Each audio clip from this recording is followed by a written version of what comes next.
పరిశుద్ధ బలలో ప్రవేశించడం కొరగా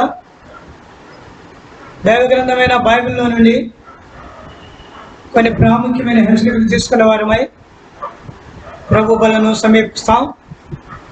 ప్రభు ఈ లేఖన భాగాలతో మన విశ్వాస జీవితాన్ని ఆత్మీయంగా సుస్థిరపరచునుగాక, బలపరచునుగాక, ఆ దివ్య సన్నిధికి మన సంపూర్ణంగా ఆకర్షించి నడిపించి తన చిత్తమంతా మన ఎడల ఆయనే జరిగించునుగాక. 1 కొరింథీయులకు రాసిన పత్రిక 11వ అధ్యాయం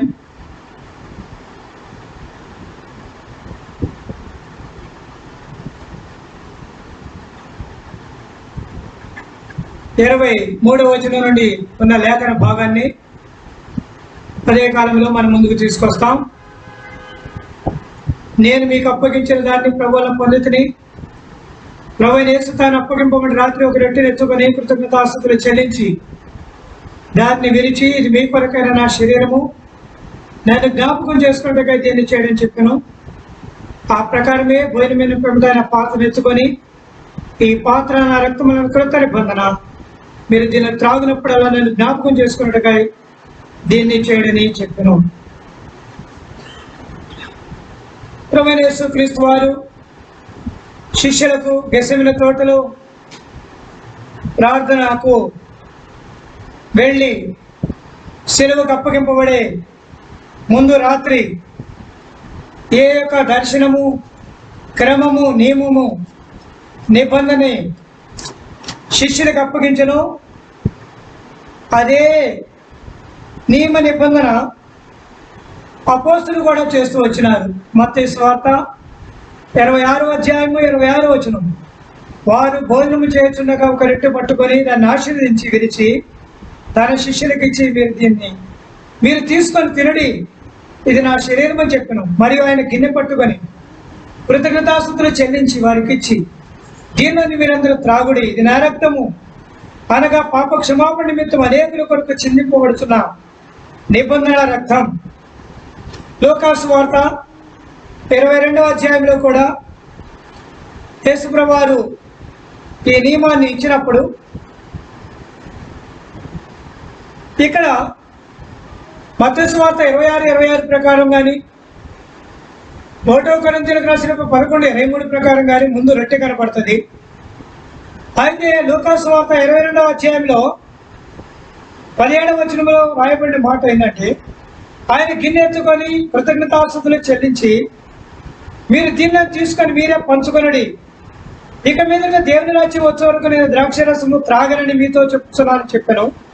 వెంబడైన రొట్టెను ఒక రొట్టె పట్టుకొని కృతజ్ఞతాస్తుతులు చెల్లించి దాన్ని విరిచి వారికి ఇచ్చి, ఇది మీ కొరకు ఇయ్యబడుచున్న నా శరీరము, నన్ను జ్ఞాపకం చేసుకున్నటకు దీన్ని చేయడని చెప్పాను.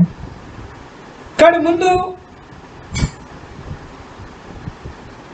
రసమును గుర్చిన పాత్ర, తరువాత రొట్టెను గుర్చిన పాత్ర ఇక్కడ లూకాసు వార్త 22వ అధ్యాయంలో ప్రభు ఇచ్చినట్టుగా చూస్తూ ఉంటాం. కాబట్టి లూకా ప్రభు యొక్క రక్తపాత్రను ముందు తీసుకొచ్చాడు. పేతురు లేక మత్తయి, అపోస్తలుడైన పౌలు వీళ్ళందరూ ప్రభు యొక్క శరీరాన్ని ముందుకు తీసుకొచ్చినారు. కాబట్టి ఏ పాత్రను ముందుకు తీసుకొచ్చిన ఉద్దేశం ఏంటంటే, ఆయన పొందుతున్నటువంటి శిలువ శ్రమలను మనకు ముందుగా పెట్టుటే,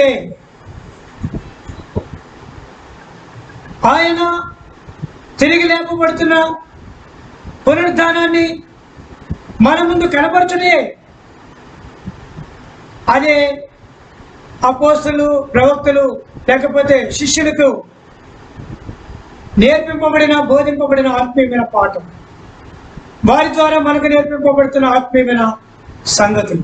అందుకే మరలా ఇప్పుడు అపోస్తలు 1 కొరింథీయులకు రాసిన 11వ అధ్యాయంలో పౌలు ఎన్నో హెచ్చరికలు ఇస్తూ వచ్చినాడు. దానిలో ఇక్కడ మనకి 18వ వచనం అంటాడు, 17వ వచనంలో మీకు యాజ్ఞ ఇచ్చుచు మిమ్మను మెచ్చుకొనను అంటాడు. తరువాత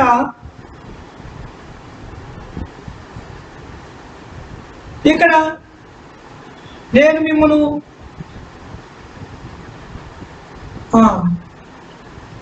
మెచ్చను అంటాడు 22వ వచనంలో. దీని గురించి మిమ్మల్ని మెచ్చను అంటాడు. 17వ వచనంలో మెచ్చుకొనను అంటాడు. 22వ వచనంలో మెచ్చునా అంటాడు. మెచ్చను అని డిసైడ్ చేసి మెచ్చుకొనను మెచ్చను. మీరు ఇది చేస్తున్నప్పుడు మీరు అనుకోవచ్చు, బాబా మాకు చాలా మెప్పు, మాకు చాలా ఘనత అని మీరు అనుకోవచ్చు. కానీ పౌలు అనే ఉద్దేశం అంటే మేము మెచ్చుకోను,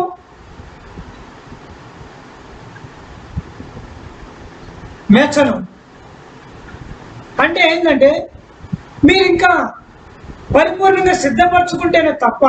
ఎందుకంటే 11వ అధ్యాయం 1వ వచనంలో అంటే నేను క్రీస్తుని పోలి నడుచుకున్న ప్రకారము మీరును నన్ను పోలి నడుచుకోండి. నా పోలికలోకి మీరు వచ్చినప్పుడు నేను మెచ్చుకుంటాను. చాలాసార్లు విశ్వాసంగా దేవుని ప్రజలంగా మనకి ఏమనుకుంటామంటే, అబ్బా మీరు చాలా గొప్పోళ్ళండి, మంచి విశ్వాసులండి, ప్రతి ఆదివారం రెట్లోకి వెళ్తూ ఉంటారు, ఆరాధనలకు ఉంటూ ఉంటారు, సంఘంలో ఉంటారని మెచ్చుకుంటారులే అనుకుంటాం. ఒకవేళ ప్రజలు మెచ్చుకోవచ్చు, అయితే పరిశుద్ధాత్మ దేవుడు మనం మెచ్చుకోవాలంటే మనం యోగ్యులము అయోగ్యులము మనమే పరీక్షించుకోవాలి. అదే 28వ వచనంలో. కాబట్టి ప్రతి మనుషుడు తను తాను పరీక్షించుకోవాలను, ఆలగులు చేసి ఆ రొట్టెని తిని ఆ పాత్రలోని త్రాగవలెను. కాబట్టి ప్రతి మనుషుడు పరీక్షించుకోవాలి. ఎందుకు? యోగ్యత కొరకు అయోగ్యత కొరకు. 18వ వచనంలో 19వ వచనం మీలో యోగ్యులైన వారెవరో కనపడి నిమిత్తము. తరువాత 20వ వచనంలో కాబట్టి ఎవడు అయోగ్యముగా రొట్టె యొక్క ప్రభు యొక్క రొట్టెలు తినును అని పాత్రలు త్రాగును. ఇక్కడ యోగ్యత అయోగ్యత అనేవి కూడా పౌలు అపోస్తలుడు రాసి పెట్టాడు. ఏంటి యోగ్యత ఏంటి అయోగ్యత ఏంటి మనకి ఎట్లా తెలుసు? అవి తెలుసుకోవడానికి మనకి ఏమైనా ఆధారాలు ఉన్నాయా? ఇక్కడే రాశాడు 17వ వచనంలో, మీరు కూడి వచ్చుట ఎక్కువ కీడికే కానీ ఎక్కువ మేలుకు కాదు. యోగ్యత అయోగ్యత ఎక్కడ కనపడుతుందంటే కీడ మేల.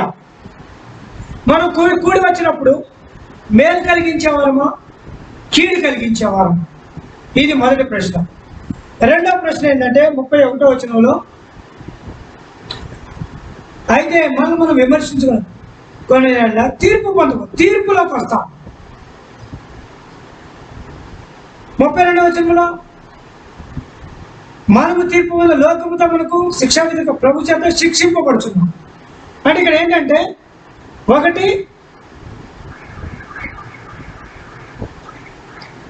మేలు కీడు ఎరగాలి, రెండవది తీర్పులోకి రాకుండా జాగ్రత్త పడాలి, మూడవది లోకంతో పాటు శిక్ష కలగకుండానట్లు జాగ్రత్త పడాలి. ఈ మూడే మనకు ఆధారం. ఒకటి మేలు చేస్తే తీర్పులోనికి వెళ్ళం, తీర్పులోనికి వచ్చిన శిక్షలోనికి వెళ్ళం.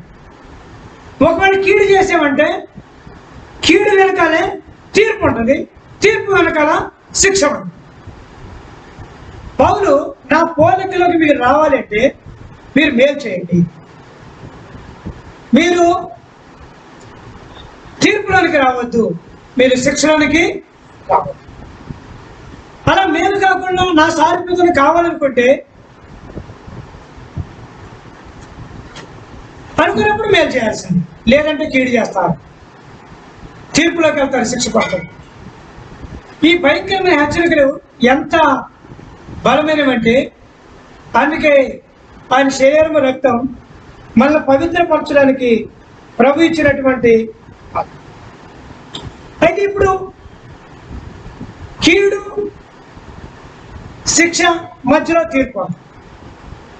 ఈ తీర్పులోకి ఎవరు వెళ్తారు? కీడు ఏం చేస్తున్నాము, శిక్ష ఎట్లా పొందుతాం, లేదా మేలు చేస్తున్నాము, శిక్ష పొందకుండా ఎలా ఉంటున్నాం అయినా దానికి ఆధారాలు మళ్ళీ ఇక్కడే ఆయన రాస్తూ వచ్చినాడు. ఏంది చూడండి దయచేసి మొట్టమొదటిగా 18 వచ్చిన మొదటి సంగతి ఏమనగా, మీరు సంఘమును కూడినప్పుడు మీలో కక్షలు కలవని వినుచున్నాను. కక్షలు అంటే ఆటోమేటిక్గా మనము తీర్పులోనికి వెళ్తాం. తీర్పు తర్వాత శిక్షలోకి వెళ్తాం. అది దాని భావం. కాబట్టి ఇప్పుడు దేని కక్షలు అంటే డివిజన్స్, వ్యతిరేక స్వభావాలు. చిన్న సంఘంలోనూ కక్షలు ఉంటాయి, పెద్ద సంఘంలోనూ కక్షలు ఉంటాయి. ఎందుకంటే ఈ డివిజన్స్ అనేవి శత్రువు పెట్టింది, అది సంఘంలోకి వచ్చింది. ప్రభువైన యేసుక్రీస్తు వారితో 3.5 సంవత్సరాలు పరిచర్యలో ఉన్న, అపోస్తలుడిగా పిలువబడిన, అద్భుతాలు చూసిన వాడిగా ఉన్నటువంటి ఇస్కరియోతు యొక్క డివిజన్లోకి, ఆ కక్షలోకి వచ్చిన. అందుకని ఆ యొక్క పరిసయ్యులు, సద్దూకాయులు, ప్రధాన యాజకుల దగ్గరికి వెళ్ళి యేసుప్రభువాన్ని మేము అప్పగిస్తాం, నాకు ఆయన వయసు ప్రకారంగా 30 నాణ్యాలు ఇస్తే చాలు. చూడండి దయచేసి యోహాను సువార్త. ఎలాంటి కక్ష ఇది! ప్రభువైన యేసుక్రీస్తు వారితో ఉండి ఆయనతో ఎన్నెన్నో సంగతులు చూసి ఇప్పుడు ఆయన చేస్తున్నటువంటి కార్యం చూస్తే చూడండి దయచేసి.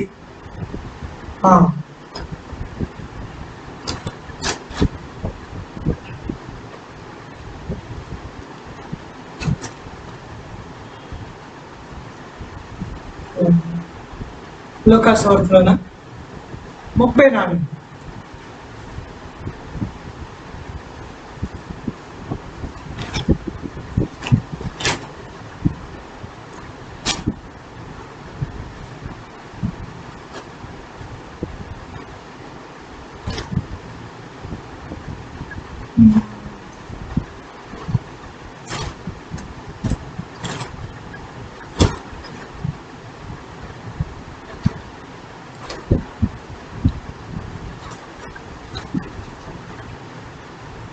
లేక మత్తయి సువార్త 20వ అధ్యాయం చూస్తాం. 3వ వచనం. అప్పుడు ఆయన అప్పగించిన యూదా ఆయన శిక్ష విధింపబడగా చూసి పశ్చాత్తాపడి ఆ 30 వెండి నాణెములు ప్రధాన యాజకుల పెద్దలకు మరలా తెచ్చి, నేను నిరపరాధ రక్తమును అప్పగించి పాపము చేసినని చెప్పాను. వారు దానితో మాకేమి, నీవే చూసుకొనమని చెప్పగా అతడు ఆ వెండి నాణెములు దేవాలయములు పారవేసి ఉరి పెట్టుకొని, వాడు ఏం చేశాడంటే 6వ వచనంలో ఆ కాలువ పెట్టిలో డబ్బులేయడం మంచిది కాదని వెళ్ళి పరదేశులను పాతి పెట్టడానికి కుమ్మరపు అని పొలం పడ్డాడు.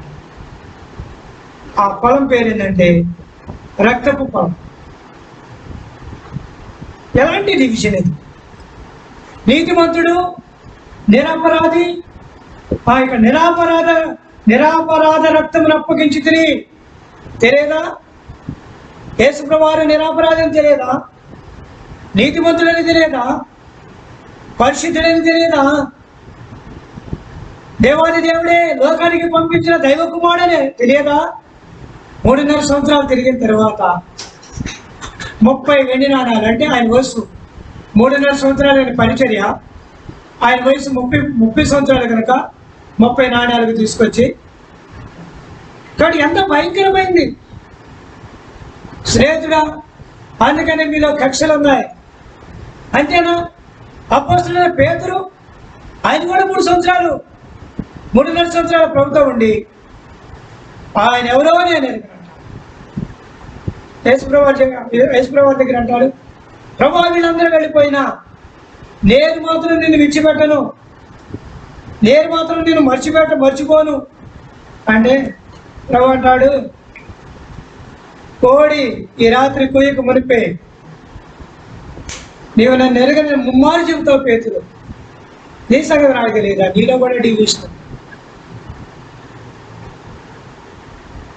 తోమ అంటాడు, ప్రభు తండ్రిని మాకు కనపరిస్తే చాలు, నువ్వు ఎక్కడికి వెళ్తే మేము అక్కడ ఉంటాం అంటాడు. యోహాను సువార్త 14 అయితే అదే తోమ అంటాడు, ఆయన గాయాల్లో ఏడు పెడితే తప్ప నేను ఆయన్ని. స్నేహితుల, ఈ దినాలలో విశ్వాసంగా ప్రభుతో ఉంటూ కూడా, ప్రభు సంఘంలో ఉంటూ కూడా ఎన్ని రకాల అనుమానాలు, వేదాలు దేవునికి విరోధమైనటువంటి కార్యాలు మనలో ఉంటున్నాయి. అందుకని యేసుప్రభువు అన్నాడు, కలిసి ఉంటేనే జయం పొందుతాం, విడిపోతే తనంతట తానే ఓడిపోతాడు. మత్తయి సువార్త 12వ అధ్యాయం 25వ వచనం. ఆయన వారి తలంపులు ఎరిగి వారితో ఇట్లను, తనకు తానే విరోధముగా వేర్పడిన ప్రతి రాజ్యము పాడైపోను, తనకు తానే విరోధముగా వేర్పడిన ఏ పట్టణమైనను ఏ ఇల్లైనను. అంటే సొంత నిర్ణయాలు తీసుకుంటే ఎవరైనా ఓడిపోతారు. నాకొద్దు అనుకుంటే ఆ ఇల్లు, ఆ రాజ్యం, ఆ కుటుంబం, ఆ పట్టణం ఏదైనా సరే పాడైపోతాం. కలిసి ఉంటే జయిస్తాం. సంఘంలో కక్ష వద్దు, జాగరూకులమే ప్రభుని సేవించాం. చూడండి దయచేసి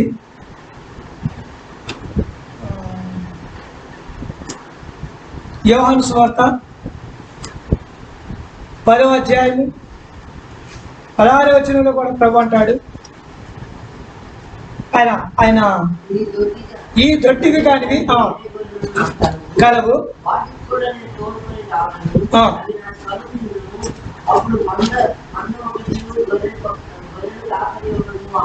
చాలు.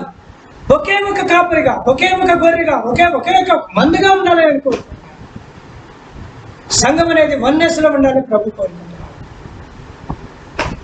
ఎప్పుడైతే ఒక్కటిగా ఉంటుందో, వేరుపడకుండా ఉంటుందో, విభేదం కక్ష లేకుండా ఉంటుందో, అక్కడ జయ జీవితం ఉండదు. అనేక పర్యాయాలు మన జీవితాల్లో ఒకే ఒక మందగా ఉండడానికి ఇష్టపడం. కొంతకాలం తర్వాత వీళ్ళంతా మా వాళ్ళేనండి, వీళ్ళంతా మా ఇంటి పేరు వాళ్ళేనండి, వీళ్ళంతా మా కులం వాళ్ళండి. ఈనాడు ఎన్ని సంఘాలు అట్లా కులం పేరిట వేరైపోయి కొంతకాలం బాగానే ఉన్న తర్వాత నష్టపోయినవి లేవు. తోక వద్దు, తల కలిగి ఉండు, శిరస్సు కలిగి ఉండు. యేసుప్రభువు అన్నాడు, నిన్ను తలగా చేతులు కానీ తోకగా చేయదు. ప్రతి ఒక్కరికి వెనకాల తోక కావాలి. వద్దు, అది లోకానికి సరిపోదు.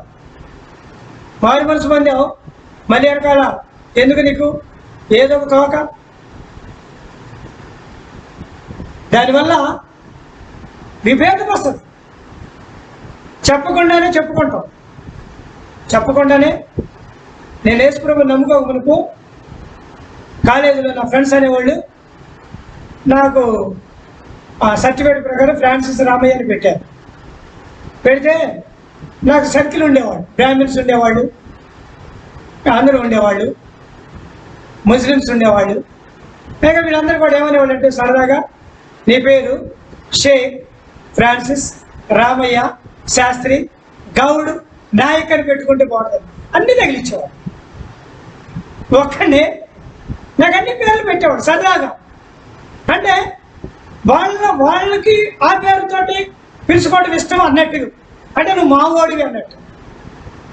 ఈనాడు యేసుప్రభువుని అంగీకరించిన తర్వాత ప్రభు మహాకృపను బట్టి ఫ్రాన్సిస్ ఒకటే ఉంటుంది, ఇంక వేరే పేరే ఉండదు. ఇంకో పేరు కూడా వెనకాల రాదు.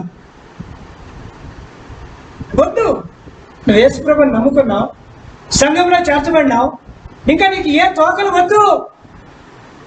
స్ట్రైట్గా ఇల్లు ప్రభు పేరుతో పిలువబడు, ప్రభు పరిచయంలో ముందుకు వెళ్ళు, ప్రభు సంఘములలో. యోధ ఇస్కరియోతుగానే ఉన్నాడు. పేతురు సీమోను పేతురుగానే ఉన్నాడు. పేతురు సీమోనుగానే ఉన్నాడు.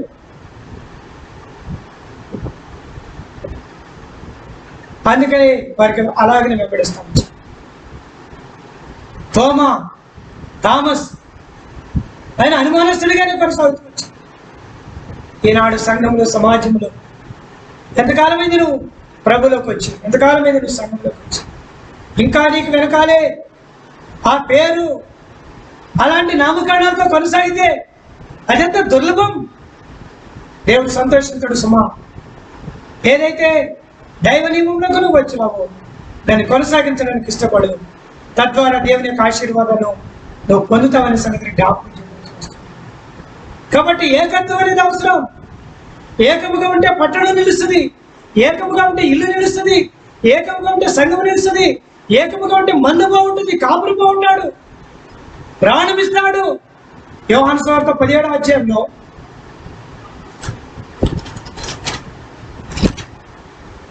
యోహాను సువార్త 17వ అధ్యాయం వచనము 5, తండ్రి లోకం పట్టుకుమునుపు నీ యొద్ద నాకు ఏ మహిమ ఉండేనో ఆ మహిమతో నన్ను ఇప్పుడు నీ యొద్ద మహిమపరచును.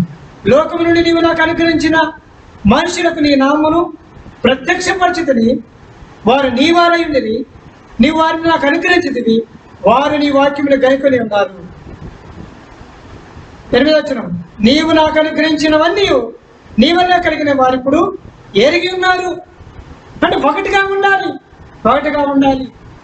అది ప్రభు యొక్క ఉద్దేశం. నీ వారు నా వారు.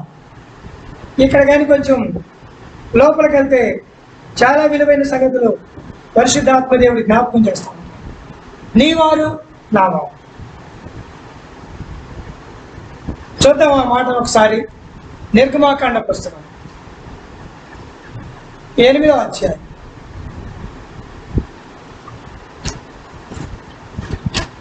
నిర్గమాకాండ పుస్తకం 8వ అధ్యాయం. నీ ప్రజలు నా ప్రజలు అనేది దాదాపుగా ఈ అధ్యాయాలన్నింటిలో అదే మాటలు సారికి మనకి కనబడతా ఉంటుంది. చూడండి దయచేసి ఆ మాట. 8వ అధ్యాయం 23వ వచనం, లేకపోతే 22. మరి భూలోకములో నేను యెహోవానని నీవు తెలుసుకున్నాను. ఆదిని నేను నా ప్రజలు నివసించుతున్న గోషేను దేశమున వినాయించేదను, అక్కడ ఏకల గుంపులు ఉండదు. నా ప్రజలను నీ ప్రజల నుండి ప్రత్యేకపరచదు. ఇంకా చూస్తే వారి ఇళ్ళు వీరి ఇళ్ళు అంటారు కదా. చూడండి 8వ అధ్యాయము 3వ వచనంలో, ఏటిలో కప్పుల విస్తారం అవి నీ ఇంట, నీ పడక గదిలో, నీ మంచం మీదకి, నీ సేవకులు, నీ జనుల మీదకి, నీ పనులకి, నీ పిండి పిసుకు తొట్లకి ఎక్కువ వచ్చును. ఆ కప్పులు నీ మీదకి, నీ జనుల మీదకి, నీ సేవకులు వచ్చును. అయితే నా వాళ్ళ మీదకి రావట్లేదు. ఎక్కడ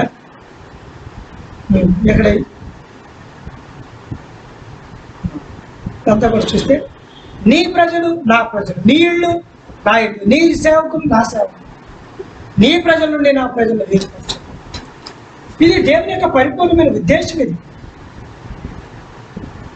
లోకంలో నుండి అయితే వేరుపరుస్తాడు, కానీ లోకంలో నుండి వేరైపోయినటువంటి విశ్వాసులను మాత్రము ఒక ఇంటిగా, ఒక సంఘముగా, ఒక గుంపుగా, ఒక మందుగా ఉండాలని ఆయన కోరుకుంటూ వస్తుంది. అందుకనే యజ్ఞాలన్నింటిలో నీ మందులు, నీ పశువుల మీదకి, నీ ఇంటి మీదకి, నీ పంటల మీదకి వచ్చును అనే మాటను మనం చూస్తాం. ఇది మొదటి సంగతి. 2వ సంగతి, కొరింథీయులకు రాసిన మొదటి పత్రిక 11వ అధ్యాయం 19వ వచనం.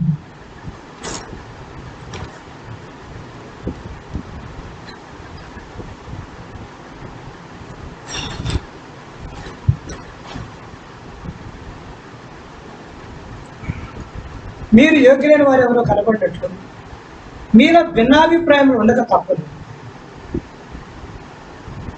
ఇది భిన్నాభిప్రాయం, ఇది ఫ్యాక్షన్స్. ఇవి కూడా దాదాపుగా డివిజన్స్ లాగే కనపడతాయి. భిన్నాభిప్రాయం అంటే కక్ష వేరు, భిన్నాభిప్రాయం వేరు. అంటే ఈ రెండింటికి దగ్గర సంబంధం ఉంటుంది. రోమిలకు రాసిన పత్రిక 16వ అధ్యాయంలో అపోస్తలుడైన పౌలు వీటిని ఎట్లా రాస్తారు? రోమిలకు రాసిన పత్రిక 16వ అధ్యాయం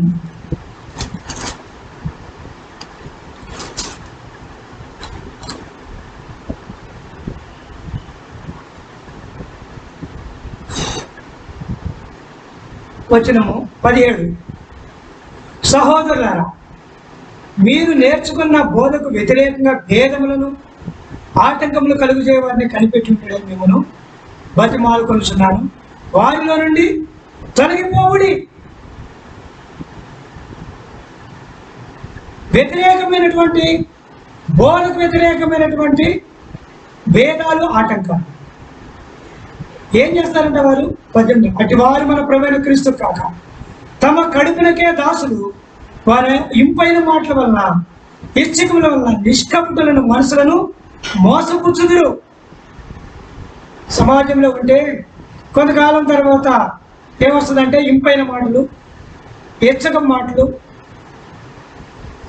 నిష్కపటుల మనసులను మోసపుచ్చే మాటలు వస్తాయి. ఎందుకంటే వారి కడిపే వారికి దేవుడు, కడుపునకి దాసులైపోయినప్పుడు ఇలాంటివి చెప్తారు. ఇంకా 12 వచ్చింది, మీ విధేయత అందరికీ ప్రచురం అవుతున్నది కనుక మేము మీకు సంతోషించున్నాం. మీరు మేలు విషయమై జ్ఞానులను, కీడు విషయమై నిష్కపటులై ఉండవని కోరుచున్నాను. కాబట్టి మీరు ఈ బోధన ఎరిగితే మేలు కీడు ఎలా కలిగి ఉండాలో మీకు తెలుసును అనేది దీని విషయమే ఉండాలి. భిన్నాభిప్రాయం ఉందంటే మేలు కీడు విషయమే భిన్నాభిప్రాయం కలిగి ఉండాలి. కడుపుకు దాసులమా దేవునికి దాసులం అనే భేదం తెలవాల. నిష్కపటమైన బోధేది, కపటమైన బోధేది తెలవాలి. ఇంపైన మాటలేయి, హెచ్చక మాటలేయి, మోసపుచ్చే మాటలేయి ఎరగాల. ఎరిగి మాట్లాడు. అది ఆత్మీయమైన సంఘానికి క్షేమం కలిగిస్తుంది. తర్వాత 1 కొరింథీయులకు రాసిన పత్రిక 1వ అధ్యాయంలో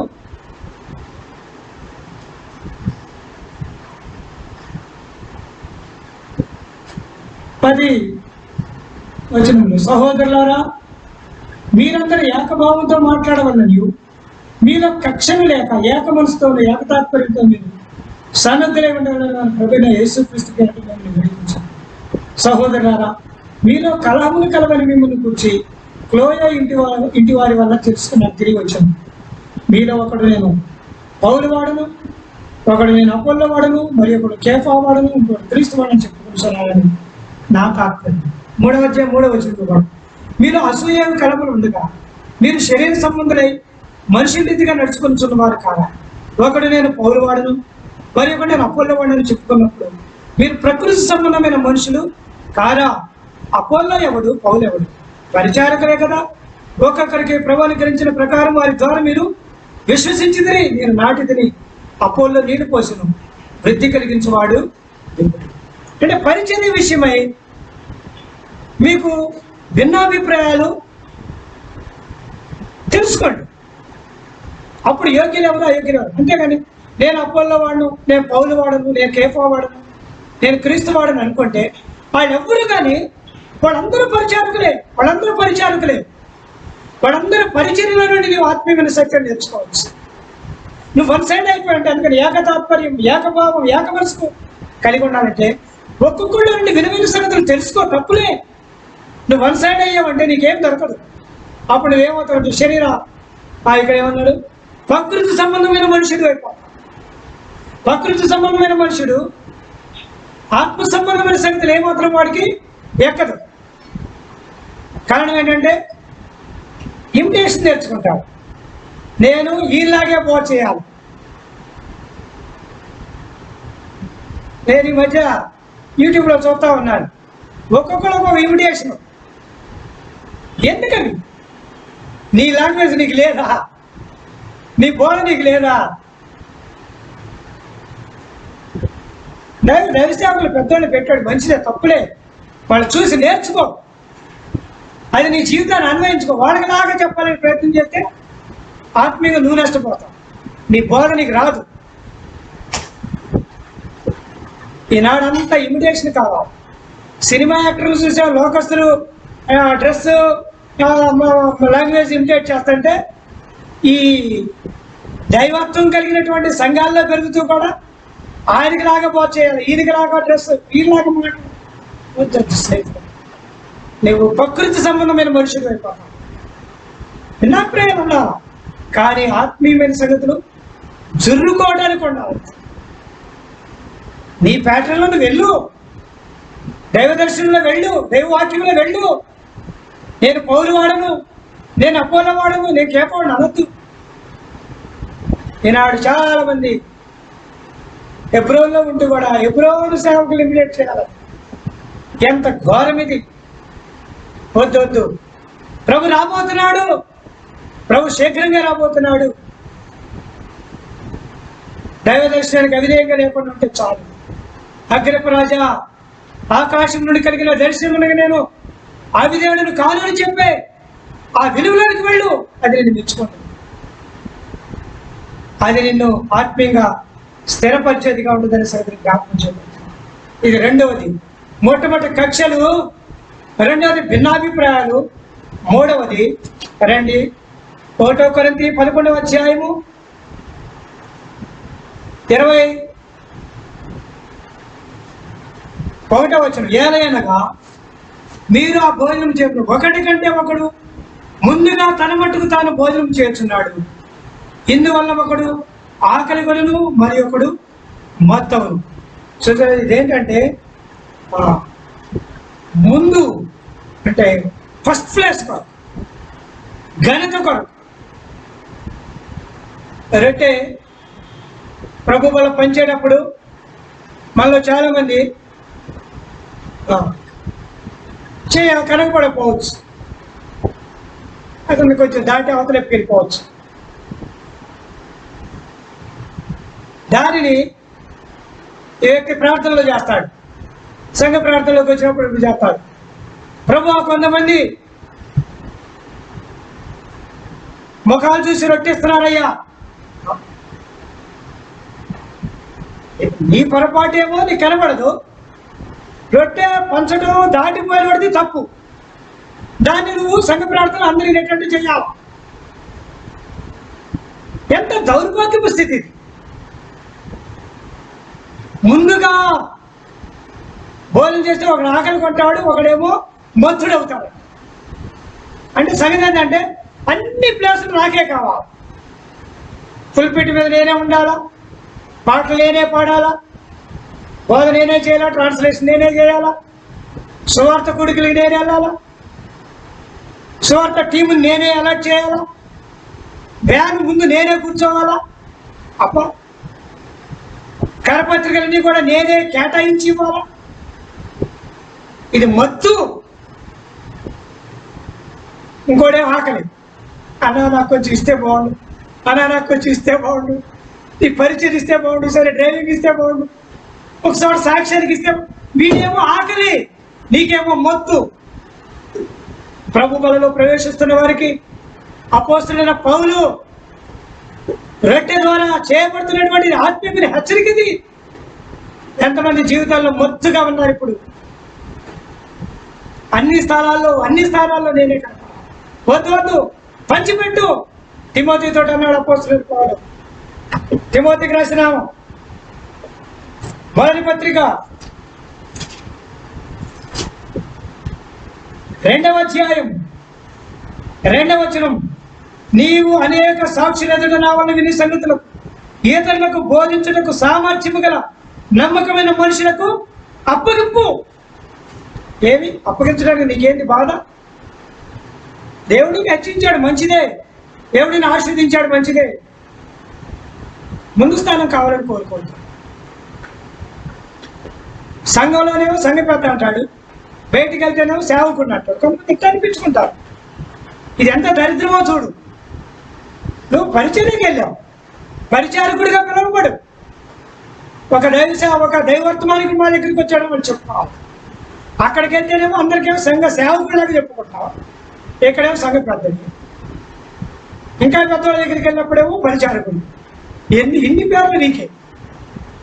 స్నేహితుడ, సహోదరి, ఉదయకాలంలో హెచ్చరిక చేయబడుతుంటున్నావు, మత్తులో నుండి బయటికి రా, ఆకలి ఉన్న వారికి ఇవ్వు. ముందే కన్నా. అందుకనే దేవత్రఫీ 3వ యోహాను పత్రిక, యోహాను రాసిన 3వ పత్రిక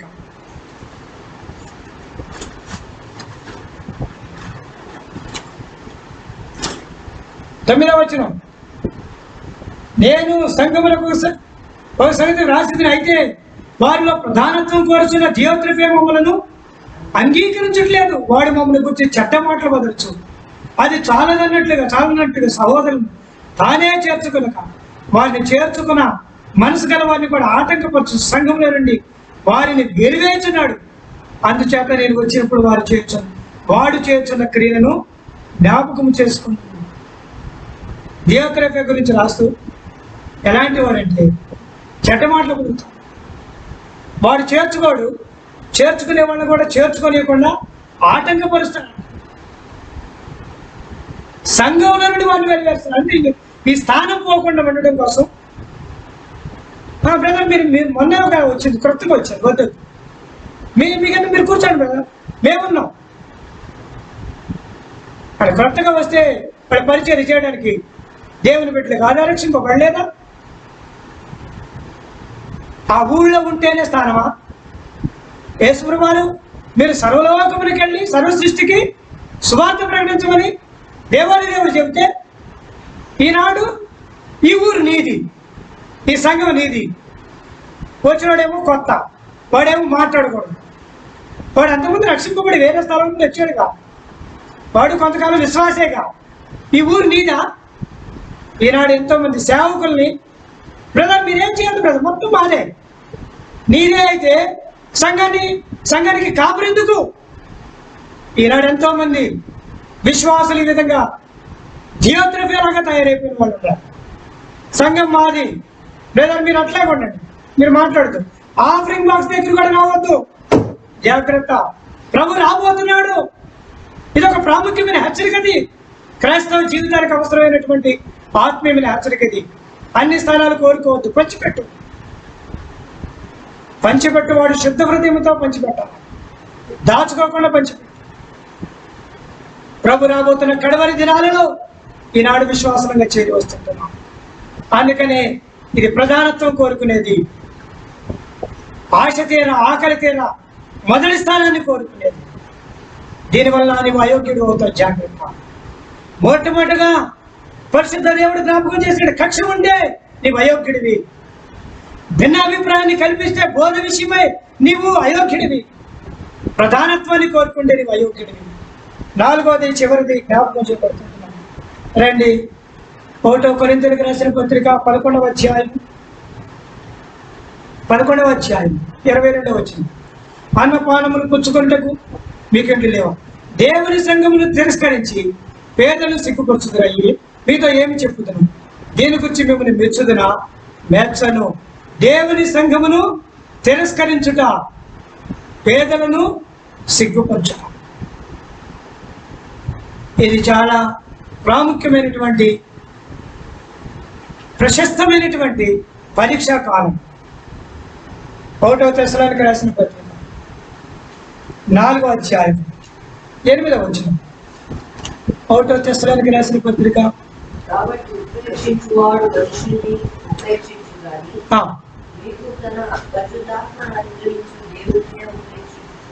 సరే, కాబట్టి ఉపేక్షించువాడు మనిషిని ఉపేక్షించడు, కానీ మీకు తన పరిశుద్ధాత్మను గురించి దేవునే ఉపేక్షిస్తున్నాడు. ఏం చేస్తున్నాడంట వాడు?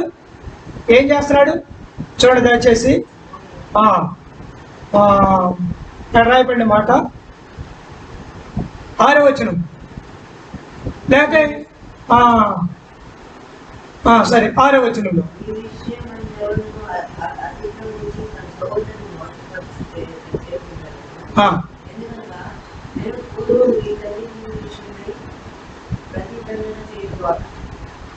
ప్రతిదనం. కాబట్టి తన సహోదరుని మోసము చేయకుండా వలెను, ఈ విషయం గురించి ప్రభు ప్రతిదండన చేస్తారు. అంటే తిరస్కరించడం అంటే సహోదరుని తిరస్కరించడమే. ఇది ఎంత మరి శ్రేష్టమైన మాట చూడు. అంటే సహోదరుని తిరస్కరించడం అంటే ఒక మాటలో చెప్పాలంటే 3వ వచనంలో రాయబడింది, మీరు పరిశుద్ధులవుతే అనగా మీరు జాగ్రత్త దూరంలో దేవుని చిత్తం. అంటే పరిశుద్ధత పోతుంది.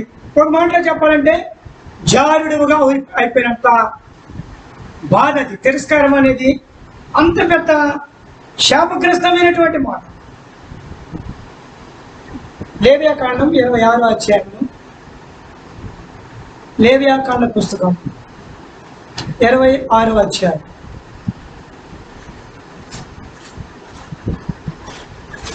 వచనము 15 చూడండి.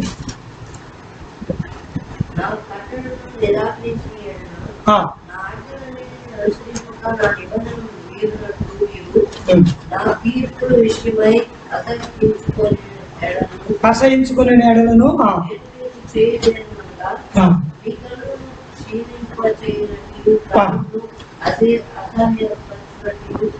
మీ ప్రాణమును ఆయాసపరచినట్టు తాపస్వరమును క్షయరోగమును మీ మీదకి రప్పించదును. మీరు విత్తిన విత్తములు మీకు వ్యర్థములకును, మీ శత్రువులు వాటి పంటను. కాబట్టి ఇది ఇక్కడ ఏమంటాడు, మీరు నా నిబంధనలు నా ఆజ్ఞను నిరాకరించిన అంటే అతిక్రమిస్తే మీకేం చేస్తానంటే ఈ తాపస్వరం కరోనా పంపిస్తాం. అప్పుడే రాశాడు దేవుడు. సంఘంలో ఉన్న సహోదరుని తిరస్కరిస్తే, సంఘాన్ని తిరస్కరిస్తే వీడు కరోనా వ్యాధి కలిగినోడు. కరోనా కలిగినోడు ఏం చేయాలి? ఇప్పుడు హోమ్ ఐసోలేషన్లో ఉండాలి, హోమ్ క్వారంటైన్లో ఉండాలి. ఆడి దగ్గరికి ఎవరు వెళ్తాకు లేదు. అంటే అంత ప్రమాదకరమైన వ్యక్తి అని పరిశుద్ధాత్మ దేవుడు ఆదినామంలో రాశాడు. తాపకరమైన జ్వరం ఉంటుంది, ఎప్పుడు 104 ఉంటుంది, దగ్గు ఆగదు, ఆయాసం ఆగదు, వెంటిలేషనే పడిపోతుంది. ఈనాడు ఎంతో మంది విశ్వాసులైన వారు బాహ్యంగా కరోనాతో ఉన్నా ఆత్మీయంగా కూడా కరోనాతోటే ఉన్నారు. ఎంతో మంది ఆయాసంతో ఉన్నారు, ఇప్పుడు వెంటిలేషన్లో ఉన్నారు, ఐసోలేషన్లో ఉన్నారు, హోమ్ క్వారంటైన్లో ఉన్నారు, క్వారంటైన్ సెంటర్లో ఉన్నారు. అంటే వాళ్ళ మనసంతా కూడా తాపకరమైన జ్వరంతో ఉంది. ఏంటంటే సంగతి ఏంటంటే, ఏంటి అదేంటి ఇదేంటి ప్రశ్నించే మనసు నీకు పుట్టిందంటే అది తిరస్కార స్వభావం. సమాధానంకే కర్త కాని దేవుడు అల్లరికి కర్త కాడు. సంఘంలో నీ ద్వారా అల్లరి వస్తుందంటే నీకు తాపకరమైన జ్వరం ఉంటుంది. దేవుని వాక్యం దగ్గరికి వెళ్ళి ఆ జ్వరానికి మెడిసిన్ వేసుకో. 6 రోజులు 10 రోజులు మందులు వాడినట్టుగా మందిరంలోకి వచ్చి మోకరించి దైవ సేవకులతో ప్రార్థన చేయించుకొని క్షమాపణ చెప్పి వెళ్ళు. సేవకుడే చెప్పాలి పిల్లలు. సేవకుడే అంటే కదా, సేవకుడే. చాలాసార్లు అంటే నేను విశ్వాసం లేదు అంటున్నాను అన్నట్టు కాదు, కానీ విశ్వాసి సేవకుడు ద్వారానే వచ్చాడు. ఈ సేవకుడు కదా, ఏదో సేవకుడు. ఎవరో ఒకడు వాక్యం చేస్తే నువ్వు విశ్వాసం అయ్యావు. విశ్వాసం అయిన తర్వాత వేరే సేవకుడు ఎక్కడో బాప్తిసం తీసుకున్నావు. ఆ తర్వాత నువ్వు సంఘానికి వచ్చావు. ఆ రోజు మర్చిపోయావే. ఆ రోజు సేవకుడు బాప్తిసం ఇచ్చాడు, నువ్వు వద్దు నేనే తీసుకుంటాను అనలేదే. ఇప్పుడు బలు ఇచ్చేటప్పుడు నువ్వు వద్దు నేను ఇస్తానంటావే. స్నేహితుల సహోదరు, ఎందుకంటే ఈ అపోస్తలుడైన పౌలు రొట్టె దగ్గర చెప్పిన మాటలు ఇవి లోపల కంట హృదయాంతరంగంలో కార్యకారి చేయగలిగినటువంటి సామర్థ్యత కలిగిన మాటలు. ఆనాడే లేవియాకాండం 26:15 రాసినాడు, ఎవరైనా కట్టడలను విస్మరిస్తే, నిరాకరిస్తే, తిరస్కరిస్తే he must be die. ఆత్మీయంగా చచ్చిపోతాడు. చచ్చిపోతాడు భాగ్యంగా, అది భాగ్యంగా ఎవడైనా చచ్చిపోతాడు, అది వేరే విషయం. ఆత్మీయంగా చచ్చిపోతాడు. ఇంకా చచ్చిపోయినాడు అంటే ఆ దగ్గర వాసన వస్తూ ఉంటుంది. ఎట్లాంటి వాసన వస్తుందంటే ఇంకంతే, చావు వాసన. అపోస్తలుడైన పౌలు అన్నాడు, మరణపు వాసన జీవపు వాసన అన్నాడు. మరణపు వాసన వస్తూ ఉంటుంది. అంటే ఆ దగ్గరికి ఎవడు వెళ్ళినా, ఎప్పుడు వెళ్ళినా ఏమని చెప్తా అంటే నన్ను మంచివాడు కాదు, తెలిసి ఆయన ప్రేమ కలిగినోడు కలిగిన ఇలా చెబుతా ఉంటారు. ఇది మరణపు వాసన. జీవపు వాసన వచ్చినట్టే సంఘంలో దైవత్వం ఉంది, వాక్యం ఉంది, ఆరాధన ఉంది, పరిచర్య ఉంది, దేవుని యొక్క నిత్యత్వం గురించి హెచ్చరికలని బోధించేది సువాసనతో కూడిన జీవపు వాసన, ఆత్మీయ వాసన. ఇదే అపోస్తలుడైన పౌలు 2 కొరింథీయులకు రాసిన పత్రిక 2వ అధ్యాయంలో ఆ మాటను రాస్తూ వచ్చినాడు. చూద్దాం రండి. 2 కొరింథీయులకు రాసిన పత్రిక 2వ అధ్యాయం 15వ వచనం. రక్షింపు వారి పట్లను నశించు వారి పట్ల మేము దేవునికి క్రీస్తు సువాసన ఉన్నాము. నశించు వారికి మరణార్థమైన మరణపు వాసనగాను, రక్షింపబడే వారికి జీవార్థమైన జీవపు వాసనగాను ఉన్నాము. వస్తుంది వాసన, వస్తాను. ఏ వాసన వస్తుందో చూడు, నీ దగ్గర నుండి ఏ వాసన వస్తుందో చూడు. ఎప్పుడైతే నీవు నిజంగా తిరస్కరించవో నీ దగ్గర నుండి జీవపు వాసన వస్తాను. కొంతమంది కుటుంబాన్ని తిరస్కరించేవాడు ఉంటారు. రండి, సామెతల గ్రంథం 23వ అధ్యాయం. విశ్వాసిగా ఉంటూ దేవుడు నీకు విద్య, ఉద్యోగం, వ్యాపారం, జ్ఞానం ఇచ్చిన తర్వాత కుటుంబాలను తిరస్కరిస్తారు. సామెతల గ్రంథం 23వ అధ్యాయం 22, 23 వచ్చిన.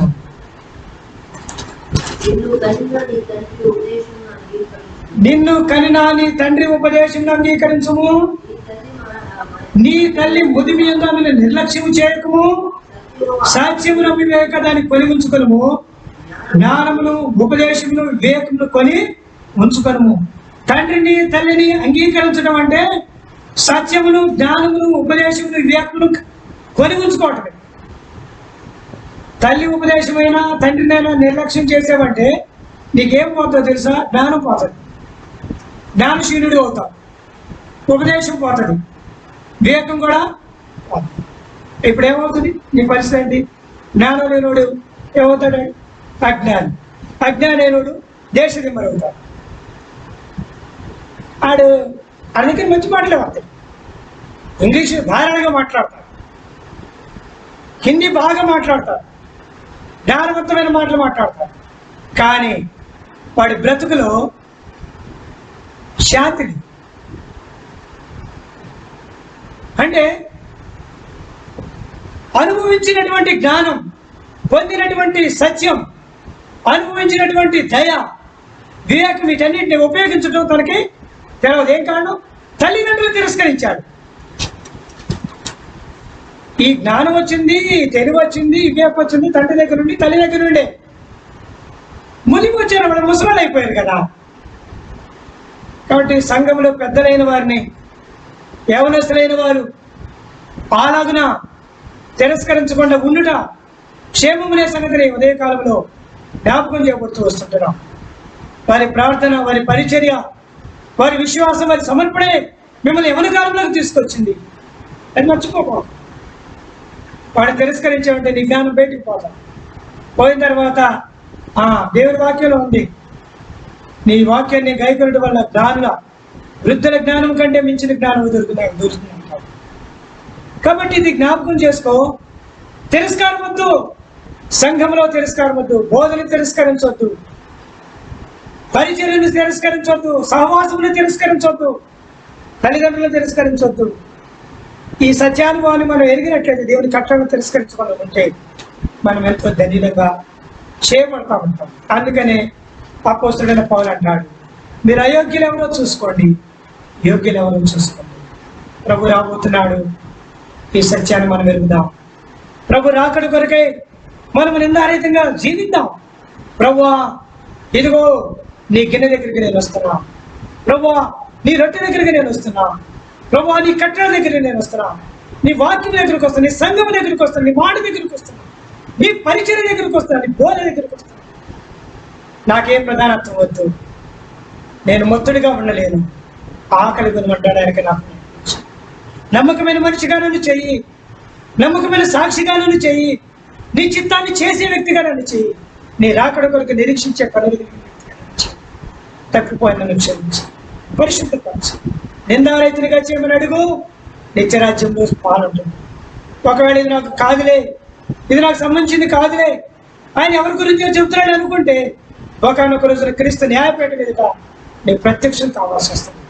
వీటిని బట్టి దేవుడు నేను లెక్కలోకి తీర్పులను తీసుకొస్తాడు. లెక్క అప్పచెప్పవలసి వస్తుంది. ఏది నీకు విలువైన బహుమానం ఉందో ఆ బహుమానాన్ని పక్కవాడికి ఇస్తాడు. నీకు లేదు పో అంటాడు. అప్పుడు ఏడుస్తాం. ఇప్పుడేం పర్వాలా, ఆ రోజు నీ కోసం ఉంచిన బహుమానం ప్రక్కడికి ఇస్తాడు.